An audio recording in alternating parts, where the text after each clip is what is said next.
Hi అండి. Restaurant స్టైల్‌లో మంచిగా మన ఇంట్లోనే ఫ్రెష్‌గా, నీట్‌గా మంచిగా ఇడ్లీలు, సాంబారు, పల్లి చట్నీ చేసేసుకుందాం రండి.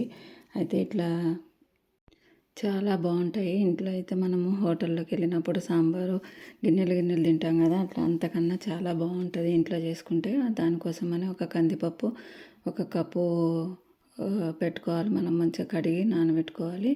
ఒక హాఫ్ అన్ అవర్ నానబెట్టిన తర్వాత దాన్ని కుక్కర్‌లో వేసి దాంట్లో పసుపు, కొంచెం 2, 3 పచ్చిమిర్చి వేసి విజిల్ పెట్టాలి. ఇంతలోపే మనము ఇది పప్పు ఉడికేలోపు మనము పల్లీ చట్నీ చేసేసుకుందాం రండి.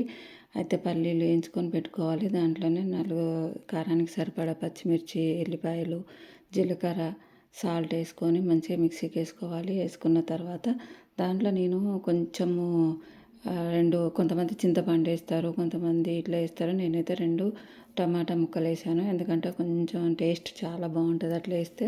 అట్లా వేసి కొంచెం కన్సిస్టెన్సీ ఇట్లా చేసుకున్న తర్వాత దాంట్లోనే మనము తాలింపు పెట్టుకోవాలి. ఇప్పుడు చట్నీ కోసము దాంట్లో ప్యాన్ పెట్టుకొని ఆయిల్ వేసుకొని, కొంచెం ఆయిల్ వేసుకొని ఎండుమిర్చి, జీలకర్ర, ఆవాలు, కరివేపాకు వేసి పోపు చేసి పెట్టుకోవాలి. దాన్ని చట్నీలో కలిపేసి కొంచెం ఇట్లా సైడ్కి మొత్తం మిక్స్ చేసేసి పక్కకు పెట్టుకోవాలి. ఈలోపు మనము సాంబార్ కోసము వెజిటేబుల్ కట్ చేసుకుందాము. దానికోసము టమాటాలు, సొరకాయ ప్లస్ క్యారెట్ కట్ చేసి పెట్టే, ఒక్క వంకాయ కట్ చేశాను.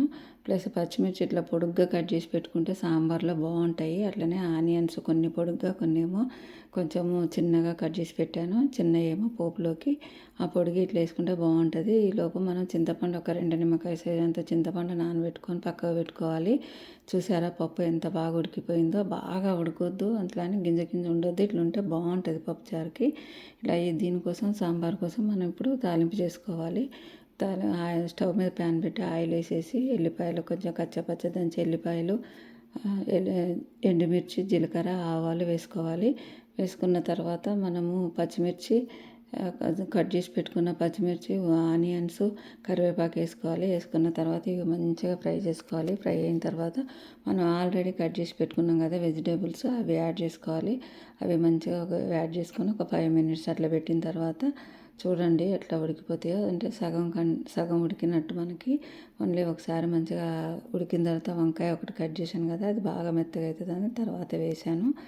అది వంకాయ కొంచెం ఇట్లా అయిపోయిన తర్వాత ఇప్పుడు అల్లం వెల్లుల్లి పేస్ట్, కొంచెము పసుపు వేసి కలిపేసి ఇప్పుడు మనము పులుసు పోయొద్దు, చింతపండు పులుసు పోయకుండా మనం వాటర్ ఫస్ట్ పోసుకోవాలి. ఎందుకంటే ఇదే ట్రిక్ అండి. ఎందుకంటే మనం వాటర్ పోసుకుంటే వెజిటేబుల్స్ చక్కగా ఉడికిపోతాయి.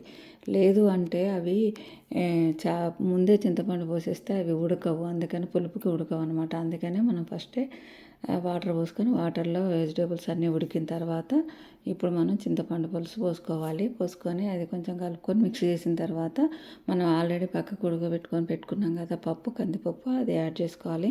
మంచిగా యాడ్ చేసి ఒకసారి కలిపేసి దాన్ని చక్కగా కలిపేసి దాంట్లో ఇప్పుడు సరిపడా సాంబార్కు సరిపడా ఉప్పు ప్లస్ కారము, దానికి సరిపడా మన జీలకర్ర మెంతుల పౌడర్ కంపల్సరీగా వేయాలి, బాగుంటుంది.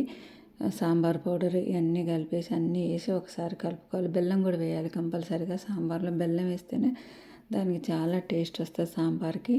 వేసేసి ఒకసారి మొత్తం కలుపుకొని మనం మూత పెట్టేసుకోవాలి. మూత పెట్టేసుకొని పక్కకి స్టవ్ మీద అట్లా ఉంటే అది ఈలోపు అది ఉడికిపోతుంది. ఈలోపు మనం ఇటు ఆల్రెడీ ఇడ్లీ పాత్ర స్టవ్ మీద పెట్టేసుకొని మనం ఇడ్లీ పాత్రలో ఇడ్లీలు సెట్ చేసుకొని దాని మీద పెట్టేసుకోవాలి. ఇడ్లీలు మనం ఒక 3/4 అట్లా పెట్టుకోవాలి. ఫుల్ పెట్టవద్దు, ఎందుకంటే ఉడికిన తర్వాత పైకి వస్తుంది కాబట్టి మనం హాఫ్ కంటే ఎక్కువ పెట్టాలి ప్లేట్లలో. ఇట్లా పెట్టి స్టవ్ మీద పెట్టేసేయాలి. చూసారా ఎంత బాగా ఉడికిపోయిందో సాంబారు. చాలా చక్కగా ఉడికింది. ఇప్పుడు మనం చూసుకోవాలి, ఉప్పు కారం చూసుకోవాలి. ఒకసారి చూసుకొని నాకైతే కరెక్ట్గా ఉన్నాయి, అన్నీ కరెక్ట్గా సరిపోయినాయి. ఈ లోపు ఇడ్లీ కూడా ఉడికాయండి. చూడండి ఎంత బాగా ఉడికాయో.